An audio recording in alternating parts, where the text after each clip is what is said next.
All right, here we go. Yet another Foxborough rush here where it's therapeutic for all of us because the Patriots blew it again. This time to the Colts 25-24. Travis Thomas here with Keagan Stiefel, who I believe is in the Batcave. Where are you, Keegs? What's going on here? I'm sitting in a room that was designed for people who make a lot more money than I do. So I'm living large for the next 45 minutes. I'm going to feel very important, even though I'm not. Stiefel in the Batcave of Gillette Stadium right now as we speak. He was at this game. So much to break down. Let's just get into it here, Keegs, because, I mean, honest to God, the Colts go on a 19-play, 80-yard scoring drive with a 2-point conversion to take the late lead. They go on to win the game. Patriots had Joey Slye try. He tried for a 68-yard field goal. It was a good effort for the final play of the game. Keegs, what the hell happened, man? I mean, let's just exercise these demons together, brother. Yeah, I mean, we'll get into all the reasons that it happened, but I want to give an inside sneak peek into what my life is like at these games for the folks at home, because you might not know. With about 7 or 8 minutes left, Christian Gonzalez made a game-sealing interception, is what I assume. What we thought.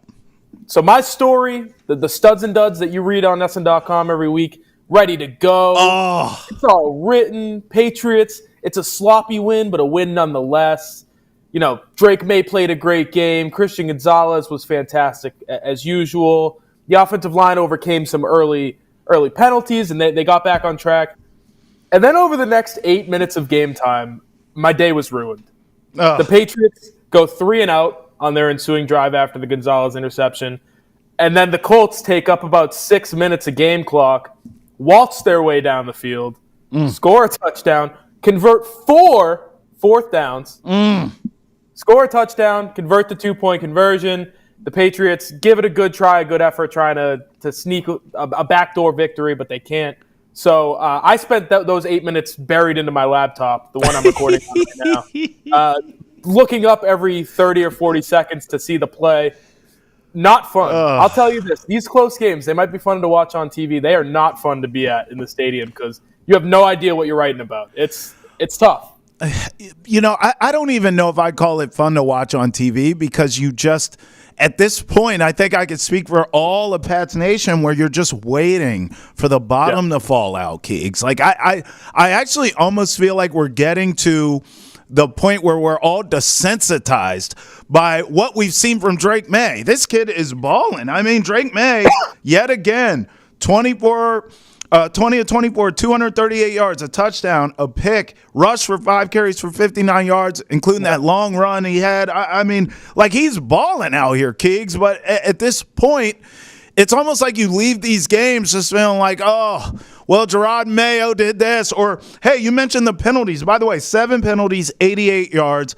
5 more holding penalties by the offensive line. 4 of them were accepted. Like, and we'll walk away with the penalties. We'll walk away from Jerod Mayo's defense yet again. Late in the game, can't get a stop. DeMarcus Covington and Jerod Mayo's defense doing nothing late in the game. We'll walk away from this with the Joey Slye decision to kick from freaking – I mean, where'd he kick it from? Vermont? Like, what the hell's going on here, kids? But by the way, Drake Maye, when asked about wanting a Hail Mary at the end of the game, like, hey, dude, did you want the opportunity here? Quote, it's up to coaching. Yeah. It's like you said, it's not fun watching on TV. So I'll retract that statement because it is. You do wait for the bottom to fall out. And in a game like this where I think Drake Maye continues to show, like, he's the guy, right? You found your quarterback. You don't have to worry about that. He's doing things we haven't seen a Patriots quarterback do in 40 years. Like, go past Brady. Go past Drew Bledsoe. This is Steve Grogan level in terms of run and pass, being able to pick up yards with his legs. And you should be coming away from these games so excited about the future. But there are so many more questions that come out of these games than answers every single week. And it feels like 85% of their games this season have been this way, where they either dominate the game and end up losing, or they find themselves in a position to win and they can't pull it out. It's one of those two things. And it's not just one or two plays, right?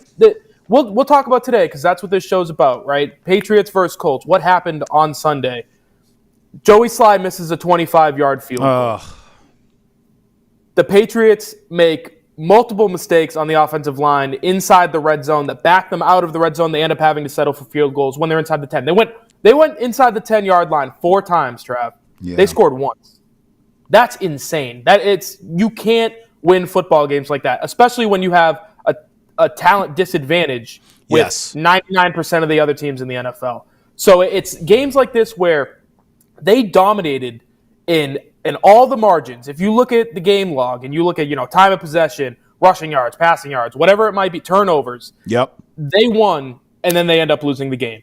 Not only because they're missing the talent to win these games, but because they're making 1, 2, 3, 4 critical errors in critical points, and they end up on the losing end. So it's really tough to come away from these games with anything but angst and confusion and questions about the future.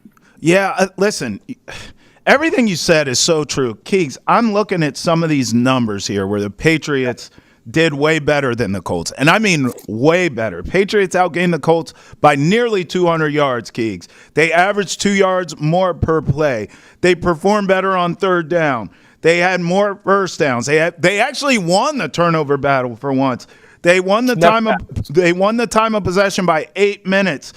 I mean, if you didn't know the score, the Patriots should have won this game going away if you just looked at these numbers that you and I are talking about. What was your take on Joey Slye's decision to try and kick it? Because I'm not going to lie, bro. I'm with Drake Maye on this. Now, he handled it more classy than I would have.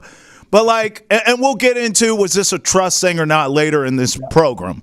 But, Keegs, common sense tells me the way the kid had been dealing, the arm that he has, what more can he do? We've seen him be clutch. That game against the Titans, he's running around. He's buying time. He's got to throw the end zone in that game too. He does. We go to overtime. He's shown everything. He's shown I can run, I can throw, I'm capable. And they take the ball. Why not just take a shot at the end zone there, even if it's batted down? Here's where I'm at with this. You tell me if I'm wrong. If at the end of the game, instead of the Slye from Vermont kick, if Drake Maye takes a chunk at the end zone, and just for the sake of this conversation, the Colts knock it down, game over. No one after the game is going to say, why didn't you try a 68-yarder with Joey Slye, bruh? But because you elect to kick it with Slye Guy, now loudmouths like me, I know other people are saying, why the hell didn't you just take a shot with Drake Maye? Where were you at on that decision at the end of the game? Were you bothered as much as I was? In terms of public perception, I think you're absolutely right. If they throw the Hail Mary and it gets batted down or intercepted, whatever, no one's going to second guess it. It's just what you do in situations like that. Yes. But seeing what that kick actually was, that was a pretty damn good kick. It wasn't. It was online. It was straight. I think it was incredible with how straight that ball was. Because if you were outside at all today in New England, Joey Slye said it after the game. He got into his car and it was 27 degrees this morning, and he thought, "Ooh, it's going to be a rough one." Yeah. And then in warmups, he hit a 61-yarder at that end of the stadium. In warmups, he hit a 62-yarder in the other end. So, based off of what he was able to do during warmups, where they were at in the game with the situation it wasn't like it would have tied the game. It would have won them the game. I don't so much second guess the decision. I second guess what happened leading up to it. Okay. Where, first play of that drive, they had 3-4 plays, I believe, to get into field goal position when they're down after Indianapolis took the lead. And the first play is a deep crosser over the middle. It gets tipped and it falls incomplete. Yeah. I don't understand, even with timeouts, taking a shot to the middle of the field that early with that much time on the clock. Because if you give Joey Slye 3-4 more yards, he makes that field goal and you win the game. Mm-hmm. So on that first play, that incomplete pass, if you get a quick out to Kendrick Bourne, which they would not have covered because you don't cover underneath routes in these situations. We've seen it time and time again. We see it every week. If you're able to get those 3 or 4 yards and then pick up the 2 10-yard conversions to Hunter Henry, then where are you, right? Like maybe you have a chance to get that field goal. So leading up to it, I thought, and is that the design? Is that the throw by May? I don't know. I question that more than I question the decision to kick, because at the end of the day, he came within 3 yards of winning them the game on what would have been an NFL record. So, but you're right, going into it, public perception-wise, you throw the Hail Mary, no one bats an eye. That's just what you do in the situation. So you have a right to question it, for sure. Here's a quote from Joey Sly on missing 2 field goals after this game.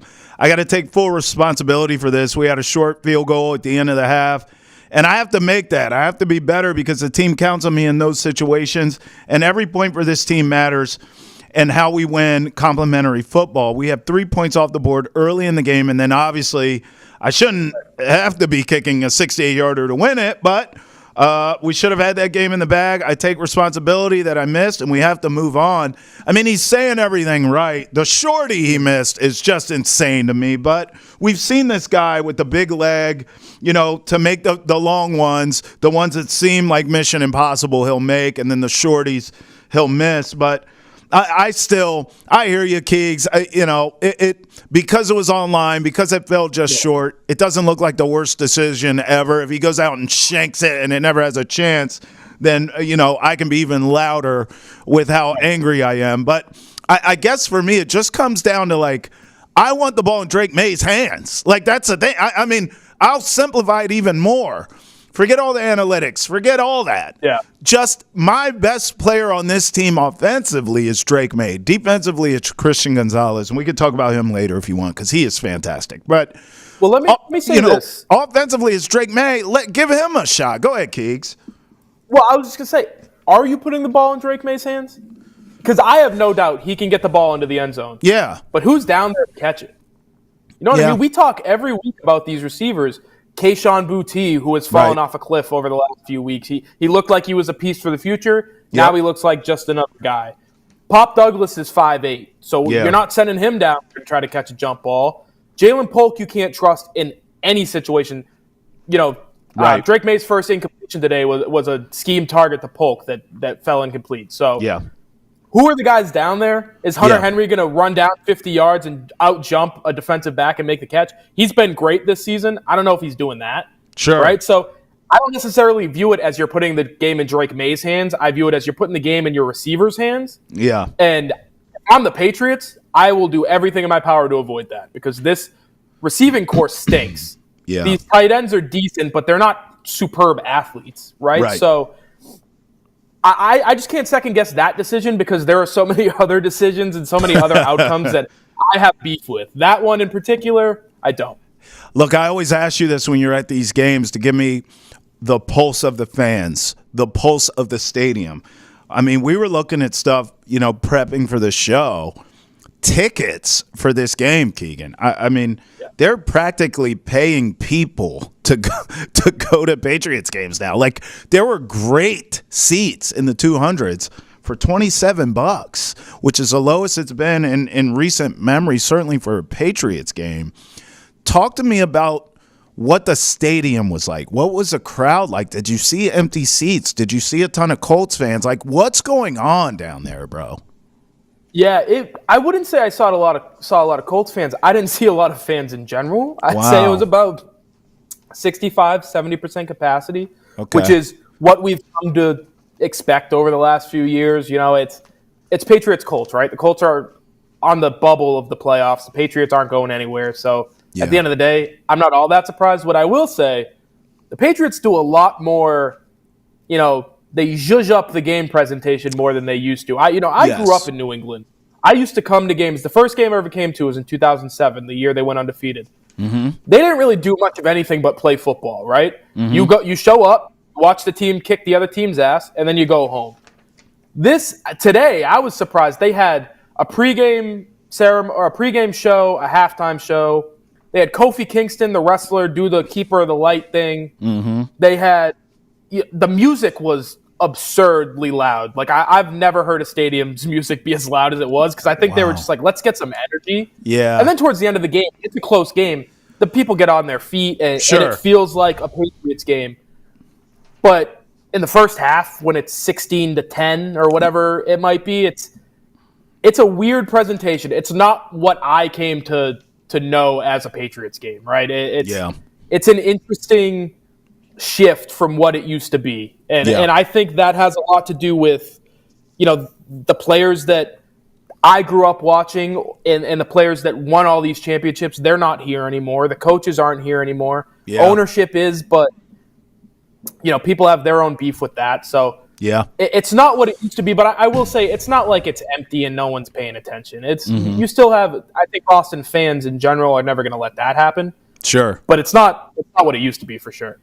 I gave a lot of credit in this game to Alex Van Pelt, which, all I've been doing is just abusing all the coaches on this staff, from Jerod Mayo to Covington to Van Pelt. But in this game, I thought this was the best called game I saw from Alex Van Pelt because I actually saw creativity. I saw some trickeration. I saw Antonio Gibson enter the chat. I mean, honest to God, I finally saw a lot of things I've been screaming for all year start to happen. I saw some design runs for Drake Maye. I couldn't believe my eyes. So while I give him credit on one hand, on the other hand, Keegs, I ask you this every week. I'm doing it again. Defensively, what are we doing? DeMarcus Covington, Jerod Mayo, you guys are defensive guys. This defense, at the end of games in particular, can't stop a nosebleed, Keegs. There are no adjustments. At one point, I was even saying, just take a timeout to slow this down, almost like a college basketball move. Take a timeout to slow this madness down and talk to your defense and say, hey, guys, if we could get a stop on this drive, we could actually win a game here. I mean, what the hell happened with the defense down the stretch from your eyes, Keys? Because I continue to see Jerod Mayo, a defensive-minded head coach, someone who played at the highest level on the defensive side of the ball, come up short yet again. Yeah, I think toward the end of the game, they definitely ran out of gas, right? And it's not – they won the time of possession, so it's not necessarily in that sense, but a 19-play drive. Yeah. Once you get past midfield, once you get into double digits, the defense is going to tire out, and their depth defensively just isn't there, right? Especially on the interior of the defensive line. Devon Godshaw's a good interior defensive lineman, and Dietrich Wise has played well over the last couple seasons there. But once those guys need a break, who are you bringing in? It's the Jacqueline Roys and Christian Barmore, who's only in his third week back, or Daniel Aquale. It's guys like this where are you trusting them to stop Anthony Richardson and I'm blanking on his name, Jonathan Taylor? Right. Are you trusting those guys to stop one of the best running backs in the NFL and the most physically imposing quarterback in the NFL? Yeah. Probably not. Yeah. But once you get late in that drive, I saw just a team they had fight, but they hit a wall. And physically, they just weren't up for the task. And at the end of the game, we should bring up the 2-point conversion. Christian Barmore got tackled. Yeah. And Anthony Richardson walks into the end zone. And people miss calls, right? It's not the end of the world. It happens. But with a team like this, where they need every call they can get, and one goes against them, it hurts that much more. So it's stuff like that. I think, too, a decision that really confused me coming into the game, Marte Mapu, healthy scratch. He had no game designation coming in, but Jabril Peppers returned, and they elected to essentially keep the same group but pull Mapu out, plug Peppers back in. And that confused me because Peppers is one of their most physical players on the back end. And in a game where you've got a physical running back and quarterback, you've got bigger wide receivers, Michael Pittman and Alec Pierce, both 6'3", 6'4". Right. Two bigger guys on the outside. You're going to give up some size and leave a Jalen Hawkins on the back end to play or Marcus Jones, right? And then they ended up having to shuffle a ton of things. Isaiah Bolden came in and was playing because you need his size, but he can't keep up with these receivers like a Marcus Jones can, who we saw late in the game made a great play, but he's not always out there because of the size disparity. So the personnel decisions were confusing to me, and then I just think they hit a wall at the end where you're on play 14, 15 of a drive, and they're running the ball down your throat. They averaged 5 point something yards a carry. Yes.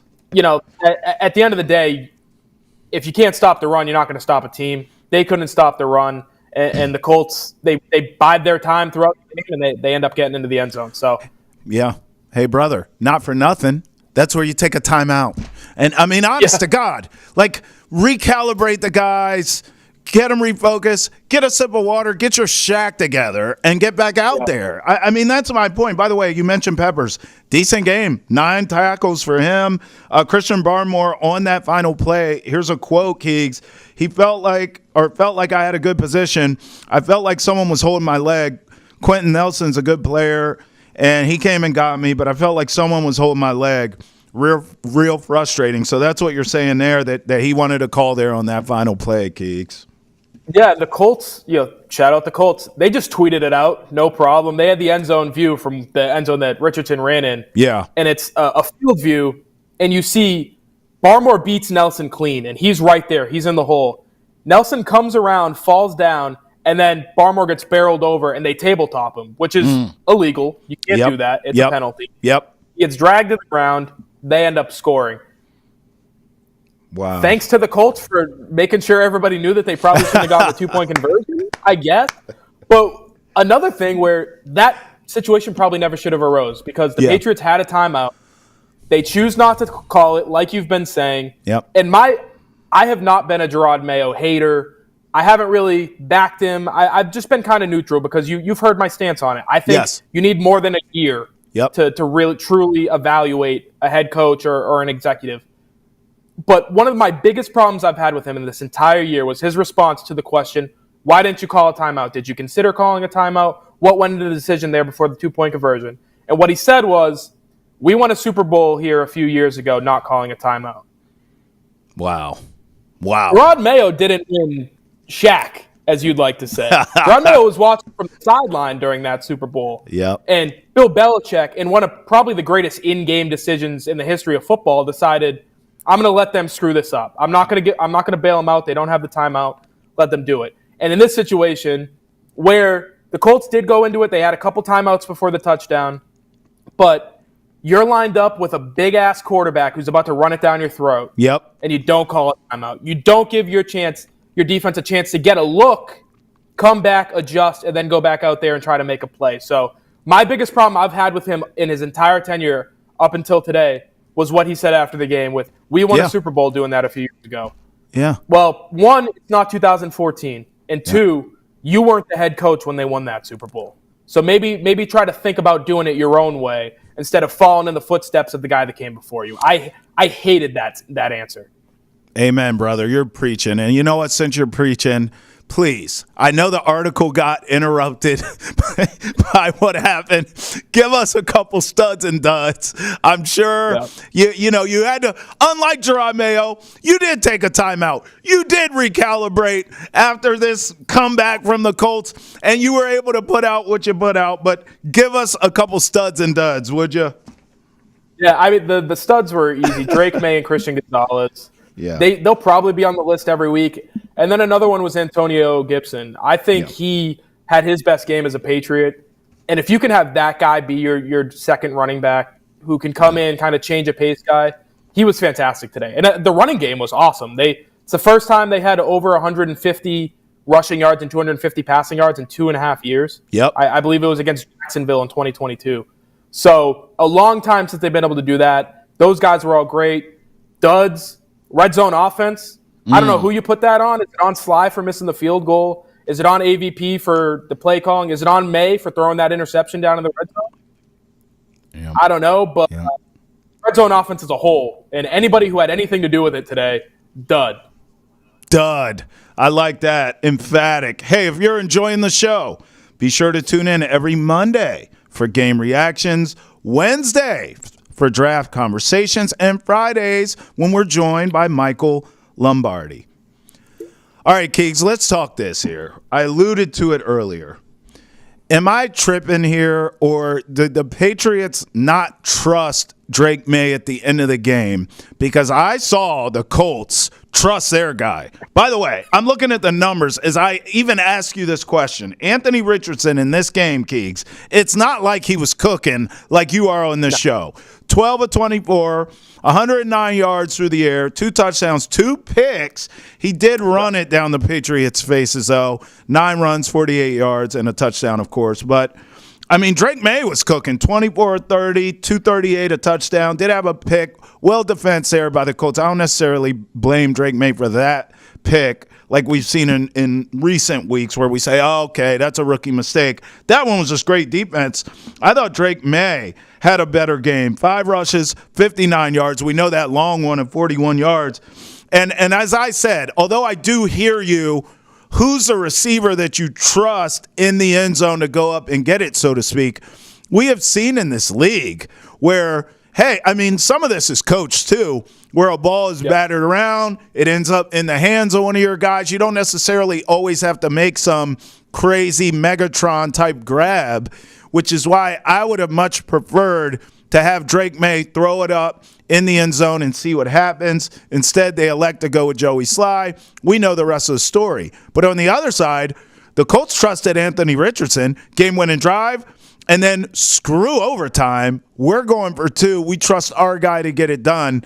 I didn't feel that for Drake Maye. I do feel as though, Keegan, the Patriots did not trust Drake Maye in a clutch situation the same way the Colts trusted their guy, who, by the way, has accuracy issues, who has shown some leadership issues. Remember earlier in the season, man, I was tired. What, bro? He gets benched. So I just think Drake Maye has shown you more with a smaller sample size than Anthony Richardson has, yet the Colts trusted their guy more. Am I misreading it? Am I being unfair? In terms of the final play, I think you might be misreading it a little bit, just because, like I said, the whole receiver thing, trusting your kicker, I think is something teams should do more. Yep. In terms of the math and the analytics, I don't know these numbers, but I don't necessarily know if I disagree with kicking that field goal instead of throwing the Hail Mary. So right there, I do disagree. I think at the end of the day, it's a team decision. It went into not who you trusted more, but what the better outcome could be in terms of the numbers. Yeah. So I understand that aspect of it. Where I think they could trust him a little more and they should showcase their trust a little more is in the middle of the game. Like the drive before their final possession, the drive when they went 3 and out and they kicked it to Indy, and then Indy walks down the field and scores. They take up a ton of clock. I don't understand running it 2 straight times, getting no yards, and then trying to throw for it on 3rd down. Because with the amount of time that was on the clock, it was 7 and some change. You're not going to run the clock all the way down by just running the ball down your throat. It's just not feasible. So on 1st down, when you get 1 yard, put the ball in your quarterback's hands. Let him make a play for you. They don't do that. They lose 2 yards. So now you're facing a 3rd and 11, I believe it was, where he has to go out and make a throw. He can't, because who can make a 3rd and you got to have it throw in that situation? And you end up punting the ball away and they walk down the field and score. So stuff like that, absolutely. They need to trust him more. They need to just be smarter in those situations. Jerod Mayo said it time and time again. We're a running football team. We play defense. That's who he wants to be. At this point, that's no longer what you are. You can run the ball effectively throughout the game, but in got-to-have-it situations, your offensive line is not equipped to go and get you a few yards on every play. So you need to trust your quarterback, the best player on your offense, to go out and make a few plays, get a few 1st downs, kill some clock. Because if they get 2 1st downs and then end up punting it away, Indianapolis is not able to score because it took them forever to get down the field. So at the end of the game, I believe it wasn't really a trust issue. It was just a matter of, what is our best chance to win baseline, take away the talent aspect of it. Earlier in the game, absolutely, I agree with you. They need to trust him more. They need to put the ball in his hands and let him cook a little bit because best player on the offense, future your franchise, let's give him a few key moments that he can build on heading into next year. I think they can give him key moments down the stretch, too. Keegs, think about this. Remember the Titans game. They chose to kick the point after and then they go to overtime and they lose that game. That's a situation where, much like the Colts, I mean, hell, you could have went for 2. The season's over any damn ways. Just go for 2. Now, technically, the Patriots were eliminated from the playoffs after this Colts loss, but we knew back in the Titans week, a few weeks back. Yeah, this team's going nowhere fast. Go for 2, go for the win. How about the Rams game? 4th and 5, they took a field goal. Remember that? Down 28-19, trailing the Rams. That's a spot where it's like, bro, just let Drake cook. I guess here's where I'm looking at this, okay? And maybe we're just seeing it different. I look at dance with who you came with. In other words, Drake Maye, as you said, and I agree, Drake Maye is the alpha and the omega on this offense. He is doing everything. He is the best you got. So in every scenario, I'm willing to dance with who I came with. I'm willing to give Drake Maye the opportunity. I'm going to be more aggressive. I'm going to go for it. I'm going to allow him, hey, we're going for 2 and try to win it. Hey, you know what? 4th and 5, we're down a couple scores to an elite team. Let's go for it. Like, screw the field goal. I'm not playing it close to the vest and playing it safe because you're not winning games any damn way. So what difference does it make? And I want to see my rookie stud in high-pressure situations. I hear you earlier in the games, maybe, let him cook.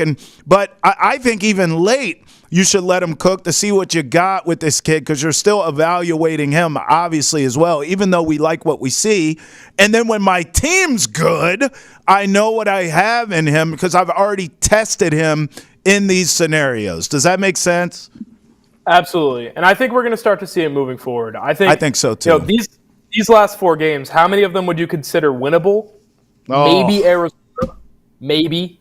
Right? Arizona's a decent football team. They have a chance to win the NFC West. So I wouldn't exactly call that a winnable game. And you're entering all of these with playoff teams who are fighting for position that aren't going to give you an inch. Right. So screw let's get 4 yards on 2nd and 3. Right. And try, or 2nd and 8 and try to get in position to pick up a 3rd down. F that. Yeah. Go out there and sling it. Like, give the kid the ball. Yeah. Let him go out there and throw it and show what he can do as a passer. Let him run around a little bit. Show what he can do as a runner.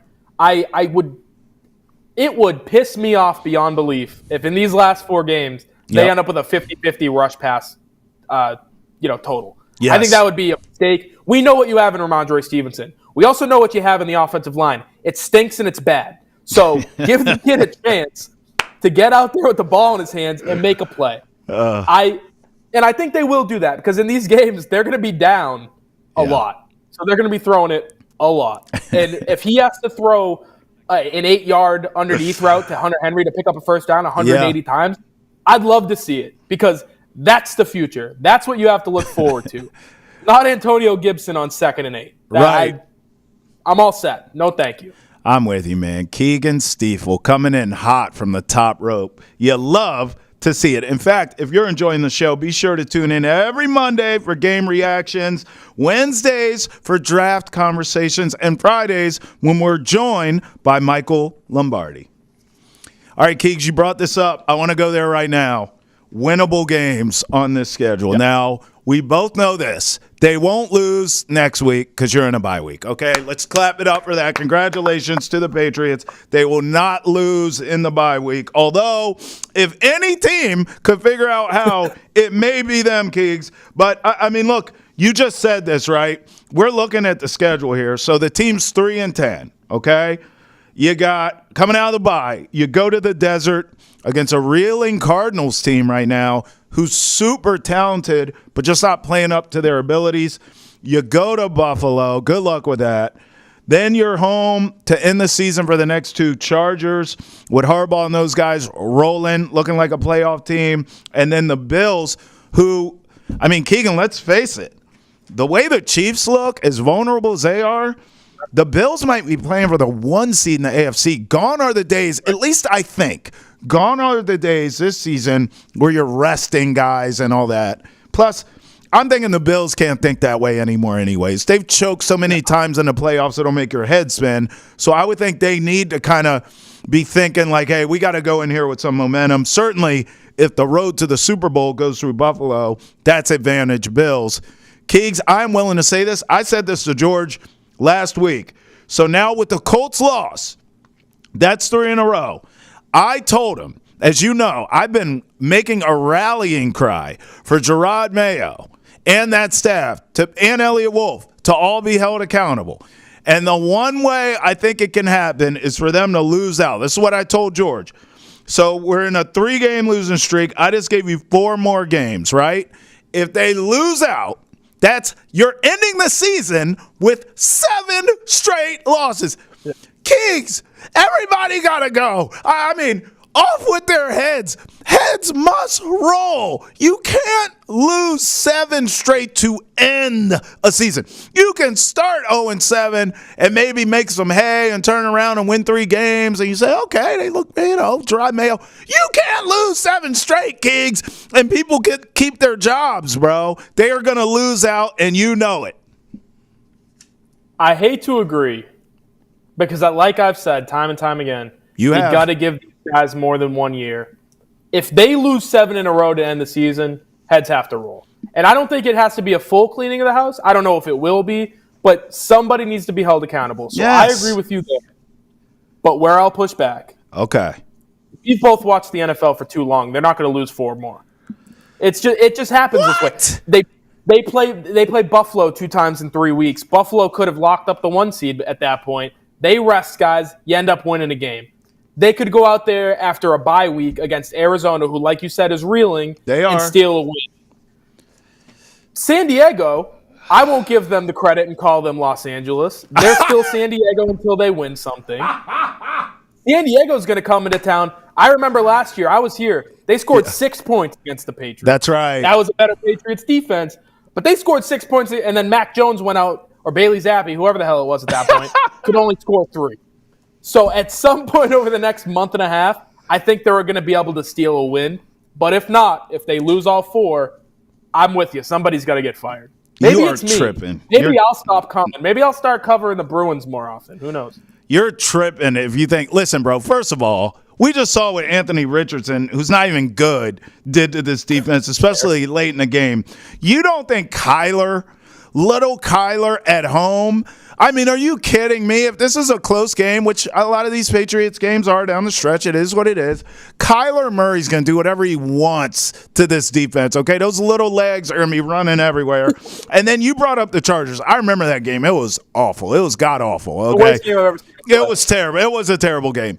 But my God, I mean, you got to give some credit here. It was, what was the idiot's name? Brandon Staley coaching that team.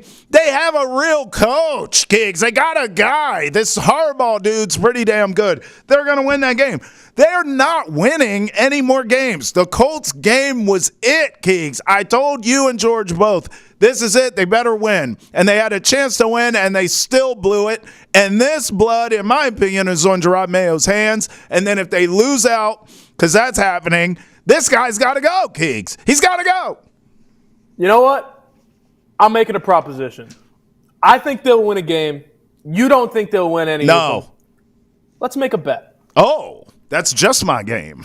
All right. That's your game. That's why you're here, right? So let's make a bet. And I don't know what it might be. So maybe on Wednesday when I'm back, we'll come up with something before then. Between me and you, whether or not the Patriots are going to win a game, we'll come up with something for the show. How about that? I mean, we just do it right now. I'll tell you right now, I like liquor. So we could just take a shot. We'll just bet a shot. Let's bet a shot right now. It's all kinds of opportunities. A live shot? Yes, Keegs. Right. Yes. We get a bottle. We bring it in here on Foxborough Rush. Whoever loses takes a damn shot. And I'm telling you, get ready. And I'm going to pick something awful for you too, okay? Rumplemints or something. You're taking something awful on this very program. Now, I got to ask you this before we move on, because there's a portion of this fan base suggesting tank. What are you doing? Trying to win games anyway. Of course you should lose out so you can get a top 5 draft pick. To those fans, you say what? If you want Mayo and Elliott Wolf gone, go for it. Tank. Okay. If you don't, you better damn sure hope they win one of these few games coming up, because going out there and intentionally losing games, Yeah. not only are you going to piss off your fan base, or one aspect of your fan base, you're going to piss off the players who are going to be here next year. You're going to piss off the players who are going to leave. You're going to piss off ownership. You're going to piss off, I don't know, me. That'll probably piss me off. So if you want Jerod Mayo and Elliott Wolf gone, if you want them to clean house, sure. Lose out on purpose. Go get yourself a good draft pick. If you're in any other category, you better damn well hope they don't intentionally lose games. Because you think Drake Maye is going to come in next year excited to play football for a team who just intentionally lost 4 straight games? Yeah. I don't think so. Listen, I think that's a great answer by you. It's what I anticipated you would say. And my answer to the fan base that feels this way is, you don't have to tank. They're trying and they're losing games. It's okay. Fair. Like both things can be true at once, because I do think they are trying to win games and they will continue to lose out. And then Jerod Mayo, Elliott Wolf, all the usual suspects will be fired anyway. So I don't really think it's a big deal. By the way, just for the record, Keegs, I'm looking at Tankathon as we speak. Jacksonville right now holds the number 1 pick. I don't see that changing, to be honest. Vegas holds the 2nd pick. Giants 3rd. New England right now 4th. So, I mean, look, for the sake of combo, let's say this is the draft order. Jacksonville feels like Travis Hunter. Would you agree? Yeah. Okay. Vegas, Shadur. Would you agree? Yep. Giants, I mean, I guess you would take Cam Ward. And then New England would get whatever tackle they covet, right? No. Oh. We talked about it last week. Hell no. If you take one of these 2 tackles with the number 4 pick, I'm handing in my walking papers. I'm done covering this team. We've talked about it. It is absolutely the wrong decision. What I'm doing is I'm picking up the phone, I'm hitting call all 32, and I'm leaving a message for every other general manager in the NFL, and I'm saying, we're open for business. Call me back. Ooh. And I'm hanging up. Ooh. Because I'm trading my ass back. I'm going to sit like 15, 16, hopefully 15, somebody who really wants to make If you want to make a jump, come make a jump. If you want to come grab somebody, come grab somebody. And maybe it's just 3 or 4 spots. I'll keep trading my ass back, because then I'll take a tackle, and then I'll have an extra first or maybe 2 extra firsts. Yeah. And I'm setting myself up for the future. If they take a tackle with the number 4 pick, I'll drink the whole damn bottle. They cannot do that. I won't even allow it. I'll travel my ass to Green Bay where the draft is being held, and I'll swipe the card out of Goodell's hand. They can't do it. Here's what concerns me a bit, because you and I both love college football. Yeah. Shadur feels like the number 1 guy is in terms of quarterbacks. Cam Ward feels like the 2nd guy off the board. I don't know if there's a 3rd definitive quarterback. Like Beck? No. Yours? No. I have some concerns, because in your scenario, we want to trade back. Well, in normal draft years with a strong quarterback class, that phone should be ringing off the hook. But this year, I mean, bro, there's no generational quarterbacks outside of maybe Shadur and Cam Ward, maybe. Travis is generational, but there's no all-time great pass rushers or wide receivers. That phone might not be ringing. You might be forced to take a tackle there, Keegs. You might. No, I get that. And even if if no one wants to trade up, there's a guy by the name of Tet McMillan out of Arizona who I'm taking before I'm taking one of these tackles. That's fair. It's a tackle problem. It's not a where you're at in the draft problem, if that makes sense. You need to do everything in your power to not draft a tackle with a top 10 pick, because it is a waste of a pick. And I understand the offensive line issues. I really do. But you've got $80 million to spend this offseason. Ooh. You've got a couple guys who look like they can be pieces possibly moving forward. Yeah. And there is depth in the later portion of the draft that you can take and you can try to develop moving forward. I don't believe that Will Campbell or Kelvin Banks are first-round tackles. I just don't. I don't think there are any first-round tackles in this draft. So I'm not wasting what's probably going to be the best pick that you're going to have in the last 20 and then the next 20, if all goes right, on one of those guys. Bro, I think the more you and I talk about this draft, the more I'm leaning your way of taking the receiver from Arizona. Because, I mean, honest to God, this draft sucks. Like, bro, there's no – I mean, outside of Travis Hunter, who's really like can't miss? Does that make sense? Like, I don't think I could see Shedeur not working, not because he can't play, Keegs, but because of his mentals. Or because he ends up in Vegas and they're a crapshoot if you end up out there, right? Right. And, there are some great defensive players. Like Will Johnson out of Michigan is a cornerback. Yep. James Pierce is a good edge defender out of Tennessee. Like, there are good players. Yeah. But for who the Patriots are and where they'll be picking, there might not be a guy who is a slam dunk, easy prospect to mock them to, other than Travis Hunter, who I think we all believe will be gone by the time they pick. Yeah, I think he should be the number one pick, to be honest with you. Hey, I agree. If you're enjoying this combo with me and Keegs, be sure to check out Nesson's daily sports podcast. Boston has entered the chat. You can enter the conversation by tweeting us using the hashtag NessonChat or email the chat at Nesson.com. Boston has entered the chat, is available on YouTube, Spotify, Apple, Amazon, and wherever else podcasts are found. All right, Keegs, let's talk the Bears. Matt Eberflus finally gets fired. I mean, I know you were eating your turkey, watching the same thing I was. The poor clock management against the Lions in a game they should have won. I mean, in fact, if you look at the Bears' Rolodex of games they should have won, the Hail Mary loss to the Commanders comes to mind, obviously. I mean, a lot of these games came down to the wire. Eberflus mismanaged everything, and they lose. He finally gets fired. Remember, after the New England beatdown of the Bears, they fired Shane Waldron, the offensive coordinator. I remember saying to you and to George, why the hell does Eberflus still have a job? Now, finally, he got whacked. We'll talk about candidates to replace him in a minute, but I want your sort of initial thoughts once you saw him finally get canned. Yeah, I mean, it's about time, right? Yeah. And I'm not super into fire the guy. It feels odd to me to be rooting for a guy to get fired. I don't know. Maybe I'm an empath. But you had to fire him, right? He just wasn't the guy. It wasn't working. It's something that they've gone through in Chicago for the last 15 years, where they bring a coach in, and then the quarterback that was there when they brought the coach in ends up flaming out. They draft one. That's right. And then they fire the coach. They bring another coach in. That last quarterback flames out, and it's a never-ending cycle. They did it with Fields. Yep. They did it with Mitch Trubisky, right? Yep. So I think it's an organizational issue. But at this point, with this coach, it wasn't going to work. Why waste time with a young quarterback who has come on strong since they fired the offensive coordinator? Yeah. And I think will look even better as they move forward without the head coach. There was no point in wasting time, right? You had to get rid of him, start fresh, and figure things out as you move forward.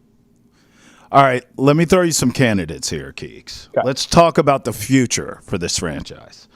Commanders offensive coordinator Cliff Kingsbury. Remember the tie-in, though, with him and Caleb Williams. Lions offensive coordinator Ben Johnson. Texans offensive coordinator, this is who George likes, Bobby Slowick. And then I'm throwing in Mike Vrabel, too, whose name's being thrown out there for every job.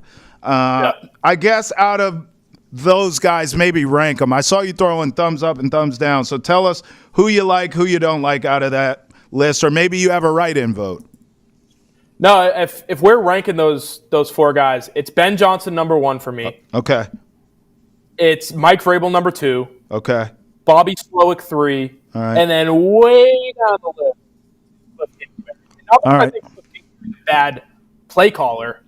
It just didn't work as a head coach. And it's especially the problem that they had out in Arizona was with Kyler Murray and the ability to keep him locked in, keep him focused. It's a very similar headspace kind of guy with Caleb Williams, what we've seen. He's an interesting cat. He's got interests outside of football. If you had trouble with Kyler Murray, you're going to have trouble with a guy like this. And not necessarily that it's a problem. He just has shown the inability to work with a young quarterback. So I don't trust in that. Slowick, I think his offense has tanked this season. They do not look like the same unit as last year. Mike Vrabel, I love. I thought they should have brought him into New England. Like the day Belichick got fired, I was like, oh, they got a new head coach. It's Mike Vrabel. So I love him as a head coach. I think he's a great head coach. And then Ben Johnson, he's a sicko, I think. Like he likes to embarrass other teams. Yes. It seems like they don't start trying until they're up by 40 points out in Detroit. There's just something about the way he runs his offense that is really enjoyable to watch. So I'd love to see him get a head coaching gig. If it's in Chicago, we'll see if that works out because they have plenty of other issues to fix. I'd rank it that way. It's Johnson, it's Vrabel, it's Slowick, and then there's a 50 pile of crap, and then there's Cliff Kingsbury. He's under the 50 pounds of crap. Yeah, respect to Cliff Kingsbury, but no respect. I don't like the guy. All right, I'll put some respect on his name. Let me rank mine. I agree with you. Ben Johnson's one. It's not even close. I guess my trepidation here is not so much the Bears themselves, but it's where do the Bears rank in terms of, most attractive places for a candidate to go. I know you inherit Caleb Williams, but it's just like there may be other jobs that are, I don't know, more attractive to a Ben Johnson. And I also sort of feel like he strikes me as the type that will want to do right by the Lions and not necessarily go to the Bears just to do it. He may take another job away from Detroit so he doesn't have to go against his old team as often as he would the Bears. Two, I'll be honest. I hear you on Vrabel. I'll go Vrabel here because he's Mike Vrabel, but I want to say the Bears need to get away from this defensive-minded head coach crap with their franchise. Like they just have to graduate, and that's why I put Slowick right behind Vrabel, and I'd probably be leaning Slowick a little bit, maybe even over Vrabel in a way. I know what you're saying about the offense. I don't necessarily blame Slowick for that. I think they had some offensive line issues. And they just have, because they're a young team still learning how to win, I think they have trouble closing games, Keegan. I don't know if that's Slowick's problem. And then Cliff Kingsbury, I don't have the pile of crap on him like you do. I just have him last on this list because I do think him and Caleb can make it work. I think I'd rather have him as my offensive coordinator. I don't want him anywhere near my head coach. Maybe, hey, if I can get Vrabel as my head coach and Kingsbury as my offensive coordinator, now you're cooking with grease, Keeks. Absolutely. I'd love that. I'm a huge Vrabel guy in terms of the fact that he's done it before, right? Like he's had success at the NFL level before, so I believe in that aspect of him, but you clearly need somebody to figure out this offense because Thomas Brown's doing a decent job. He's not doing a great job. It's not a guy that I would keep on and hope that he can resurrect whatever they had coming into the season. For Keagan Stiefel, live at Gillette Stadium in the Batcave. And Travis Thomas here in studio. That's a wrap for Foxborough Rush. Till next time, when we ask you to catch it again, go long, hoot hoot, peace.